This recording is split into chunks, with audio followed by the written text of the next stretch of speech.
Hi everybody, my name's Amelia and welcome back to my channel.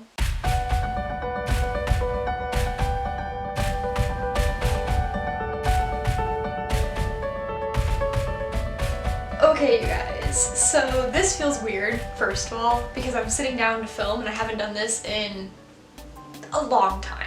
Now for those of you who don't know, I just went on vacation to Florida. It's like the first vacation I've had in a while, and so I didn't like film anything or do a lot of work. Well, I mean I did work, but I didn't do a ton of work on vacation. And so we're trying to get back in the groove of things, and as I'm filming this right now, it feels very timely because the spring equinox is right around the corner. Like I'm within the 3-day period around the equinox. And so spring cleaning, new things, starting new things, like all of that is very much like on my mind, which I guess makes sense. But anyway, for today I wanted to go ahead and show you guys a video that I've been wanting to do for a while, and that is to show you how I set up my space for tarot readings and how I do it for clients. Now before we launch into this video, go ahead and hit that thumbs up button because it really helps out me and my channel, and don't forget to subscribe if you want to see more tarot related content like this. And as always, if you have any video requests, any questions, etc., go ahead and leave them down in the comments below. I will eventually get to them, I promise. And yeah, so let's just go ahead and dive into like the bulk of the video. Okay, so before we start, I thought it would be good to tell you what I do, what my business is, and how long I've been tarot reading, you know, all the nitty-gritty stuff. So I picked up my first tarot deck in 2019, and I started my tarot business, Indie Tarot Mystique, less than a year ago. Making the transition from normal like tarot reader for yourself and your friends to professional was actually kind of tricky and scary, and I will talk about that in another video. But for today, I'm just going to focus on like how I set up my space, and so yeah. But anyway, I've been giving professional tarot readings for a while now. I'm not even sure when I launched it. I feel like it's like 6 months ago. I don't know. But I do have an Instagram page if you want to see more of my content, and of course I do have a Google listing and all that stuff, so I'll leave links down in the description box below to the website and all that if you are local. So right now I only provide tarot readings for local, like Indianapolis, indie people. So people from like Bloomington, like central Indiana, basically. That's kind of my clientele, just because I have not yet worked out all the kinks and quirks and techie things to do it online yet, and I don't know how I personally feel about online tarot readings yet. But anyway, I give tarot readings to indie locals whenever people like sign up for one, schedule an appointment. And yeah, I thought that it could be interesting to show you guys how I prepare for that, and how I choose my decks and all of that stuff. So that's what this video is all about. This video is essentially how I prepare for client tarot readings and just my process for doing so and getting myself spiritually connected before I do the reading. Okay, so first things first. The client has to fill out my Google form, which has a lot of questions on it, just that helps me prepare for the reading. So I have to know whether or not you're allergic to pets because I own pets. I also have to know whether or not you are okay with candles and incense, like scented things. I also need to know like what kind of reading you want, what day, what time, all of that information. So that's all put into a form, and then it's submitted, and then I see it. Once I see the form, I send back an email just confirming everything, and then it's pretty much scheduled. So that's kind of the first step, is sorting all of that out. But once that's set out and once that's said and done, then we just wait until the day of.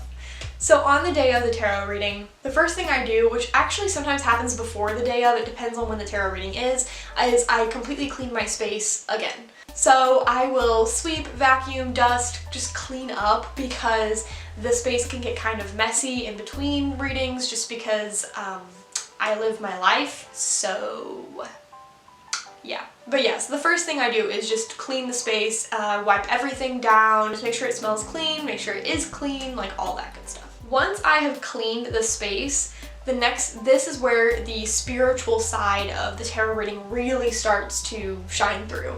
So the next step is I go and pick a deck. And when I pick decks, I don't just grab one, like just whatever one, you know, I don't just like pick one and just go, whoop, okay, great.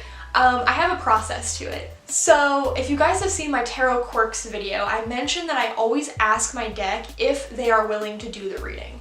So before the reading, but on the day of, I will sit down and I will just kind of close my eyes and think, what does this person feel like? What is their vibe to me based off of their name, and that's it. Like, I don't have anything else to go off of. I just have their name. And so let's say that your name was Joanne, okay? And you're coming to get a reading. I would think, what does Joanne feel like to me? And I will like think about it. Right now I'm thinking if I had a Joanne as a client, I would think of the color purple. I don't know why that color came to mind, but purple. And then I would go to my decks and look at which one feels purpley. Now I do have like a modern deck that has a lot of purple in it, but I don't know if that really feels like Joanne to me. But essentially I would find like a color or an aesthetic, and then intuitively I would pick decks that match that. So if we were using this example of purple, I might choose my Luminaries Tarot deck, my Tarot of the Divine, sorry, I'm looking in this direction because that's where my decks are, and maybe the White Newman Tarot. Those are the three that come to mind when I think of the color purple. And then I would take those 3 decks, and I try not to get any more than that because then it gets a little too crazy and it takes a lot of time to interview the deck not interview, but ask the deck these questions. But basically I'll take it, I'll shuffle the deck, and I will ask it, are you interested in doing this reading? And my questions tend to be like, are you interested in doing the reading? What do you think you would bring to this reading? And how do you think the reading will go? And from there I see what cards are pulled and hope for the best. Sometimes I get a lot of like negative cards and I'm like, okay, that deck does not want to, be involved. And other times it's very positive. And whatever deck seems like it's willing to communicate with me and that it will provide the better reading, that's the one I go with. I know it sounds strange to personify my decks like that, but that's kind of how I see it. And I also think of like my guides speaking to me and like just assuming that if a deck comes out with a card that's basically negative, like it's not going to work, then that's probably not the one I want to use. Each deck to me has an energy and a personality about it, and I don't want to have clashing energies when it comes to the person and the deck being used. It needs to be a very compatible energy. So that's one of the major steps that I take prior to giving any readings. So if you get a reading with me, the deck is chosen completely intuitively, and I pick the deck that I think will best work for you, and I ask the deck itself, and whatever it says is what we go with. One of the interesting things I've noticed after doing so many readings is that whenever I pick a deck, I might pull a card, and let's say we got the 8 of Wands, okay, and that's how the deck thinks the reading will go. And I'm like, okay, that's interesting, 8 of Wands energy. But then sometimes I'll choose the deck anyway because it feels right, and then when I do the reading, the 8 of Wands might pop up 2 or 3 times in the reading, depending on how that reading goes. So one thing I've usually found is that the deck kind of knows the energy of the person and the message that needs to be shared prior to me ever meeting them, which is always kind of strange, and I'm surprised for whatever reason that happens. I know that sounds silly, but I am sometimes. Sometimes I'm like, oh, okay, wow, that was a clear message for you. So that happens a lot, and that's always really interesting. Okay, so once I've chosen the deck, I'm going to take the deck out of its box, take out its crystal, and I put it on my altar space. So I clear out some space on the table, I put the deck down, I put the crystal down, and then I usually get like a piece of selenite or some clear quartz or something to cleanse the deck and just let the deck sit on the altar, sit out in the open, and really soak up the good vibes, if you will. I will also sometimes put my amethyst point on top or nearby, and depending on the type of reading, I might add rose quartz or I might add pyrite or something, depending on what kind of reading we're getting, just to really make sure that that energy is like flowing. And I don't really know why I started doing that. I don't even remember when. I just one day decided I wanted to put the deck down and put all these crystals around it and put down little runes and rune stones and just see what happens. And sometimes I'll add like other trinkets that just feel right, and just kind of like I'll let the energy sit before the reading. So that happens energetically for the deck prior to ever giving a reading. So that usually happens hours before the reading ever begins, or like just a long time. So like let's say, for the sake of example here, that a reading is at 5 o'clock. I might already have that deck sitting on the altar by noon, so then we have a good 5 hours, well, almost 5 hours, for that deck to sit there. And so I don't do anything else until about like an hour before the reading, so in this example, 4 o'clock. So at, like, say the 4 o'clock mark, an hour before the reading, that is when things will start changing. So then I usually get up and I start collecting all the things that I want to put out on my table. I decorate my table slightly differently every time. Like there is sort of a consistent aesthetic to it. There is something that I like. There are a few things I keep adding that just kind of always make their way back to the table. But it can change and it depends on the reading and what I'm feeling that day. So sometimes I'll pull out, like, I have this this moon lamp thing that glows. Sometimes I'll pull that out. Sometimes I'll pull out my golden moon thingy. I don't even know what that is. I'll put these images on the screen. Sometimes I'll do like a flower pot. Sometimes I'll do like a pyramid. Like, it kind of depends on what I want and what I'm feeling that day, but I will decorate the table with a certain kind of aesthetic, just something that I just feel like doing at the time. Now there are some things that in my setup that make repeat appearances. So for example, I have this long selenite bar that almost always comes out and is sat on the table during a reading. I'll also do my clear quartz double point. And then other things that tend to make reappearances, I mean, I do my rune stones a lot. I will add my business cards, and then of course my like tablecloth itself is always there. My tablecloth is like a blue purple color. It's very pretty. The edges are like almost holographic and I really love it.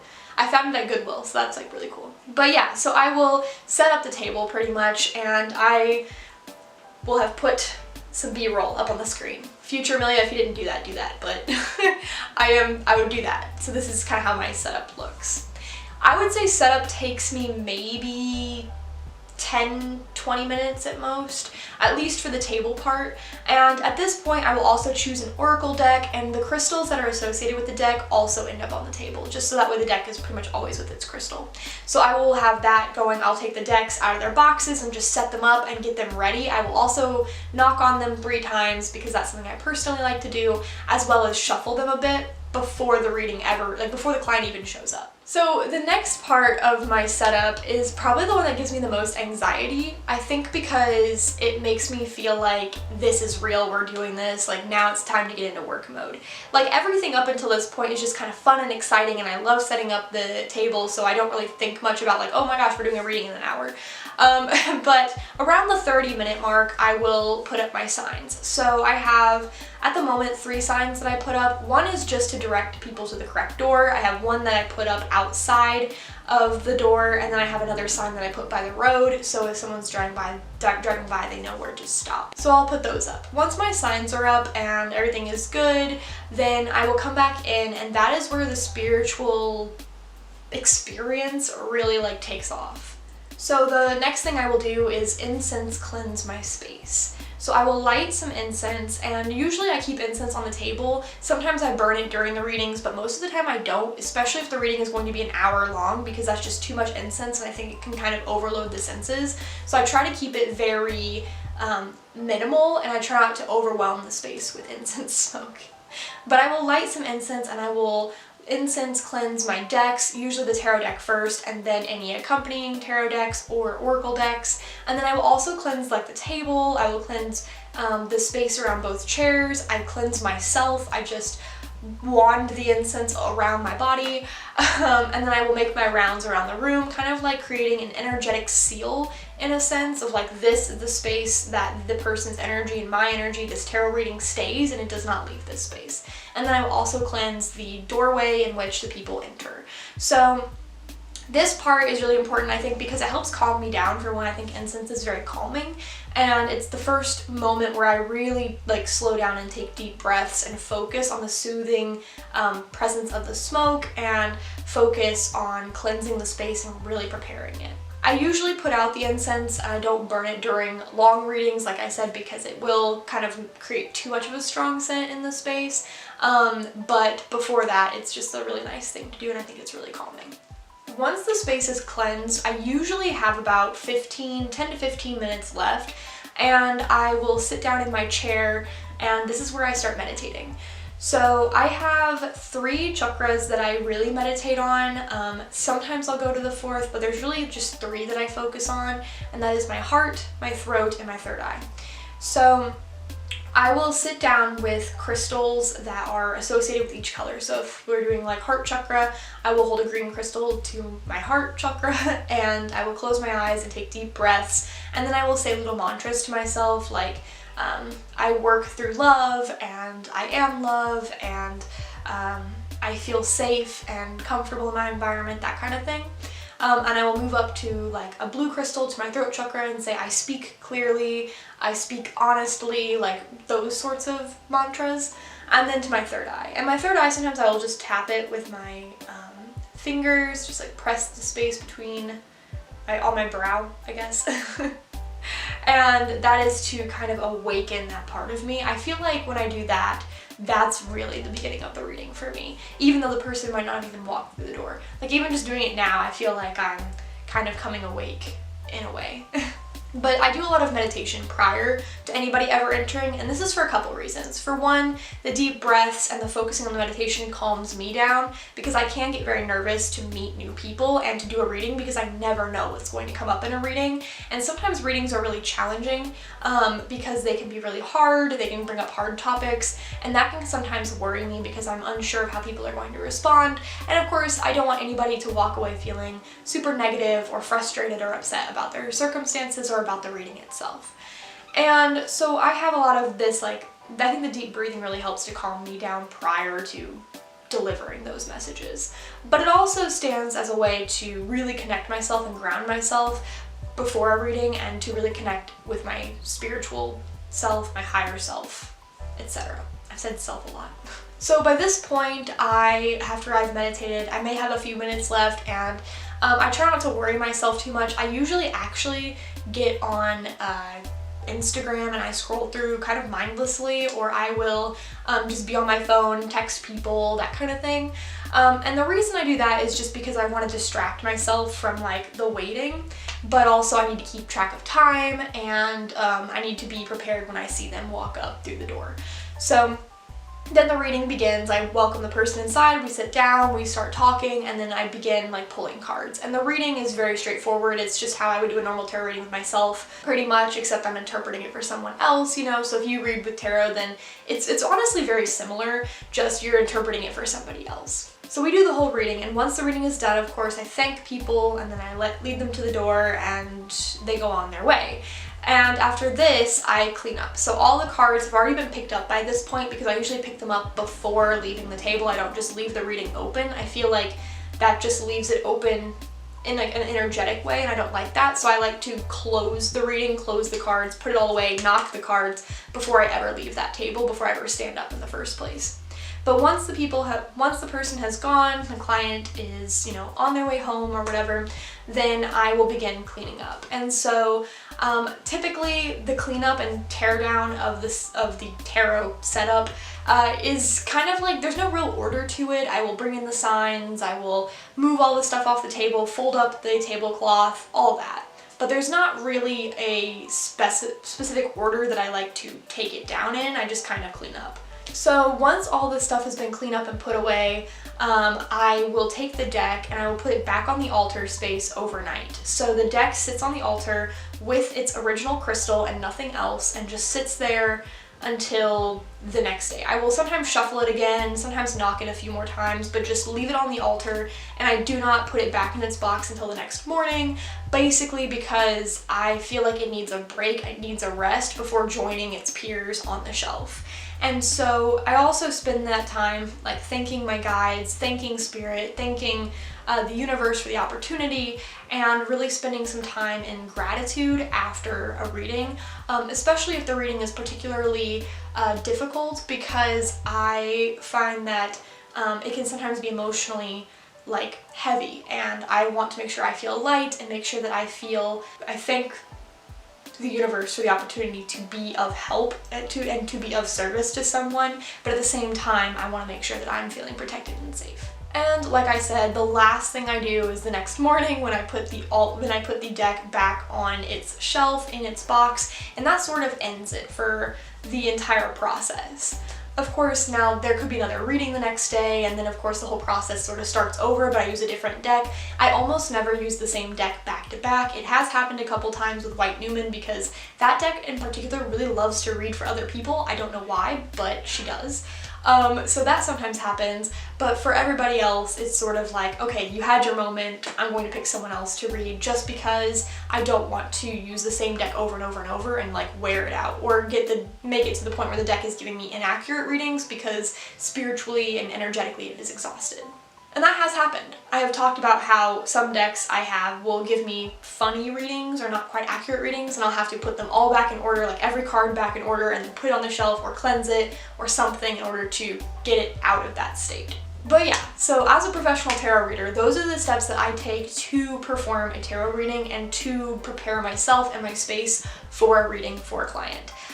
It's fairly simple, I think. I think it's fairly straightforward, but there are some funny quirks that I personally do. And I haven't really seen a ton of like other tarot readers talking about how they go about doing readings or what they do to prepare for them. I've heard a couple things, but I feel like, I don't know what other people do. I have had tarot readings from other locals myself, and again, I've always been curious to to know how they prepared for the reading beforehand. So that's something that I thought would be interesting for you guys if you guys are wondering how I do that and what I put into my setup. If you're curious about online readings from me, please let me know down in the comments below. I've been thinking about it, but I'm not sure if I want to do it yet. But it's something that's crossed my mind, so if you're interested, let me know and I'll see if I can figure something out. But at the moment, I don't know how that's going to look. If you want to follow me on social media, you can find me at Indie Tarot Mystique. If you want to follow my tarot content, or if you want to follow my main account, I just post like miniature life updates on my main account, Amelia J. Wilson, on Instagram. Otherwise, you can also find me on TikTok at Amelia J. Wilson, so that's something too. But anyway, I'll leave those links down below, and yeah, that's all I have for today. So thank you guys so much for watching today's video. I really hope that you found this interesting, and yeah, I'd love to hear your thoughts about it. So without further ado, I will catch you next time. I was supposed to say, until next time, I will catch you later.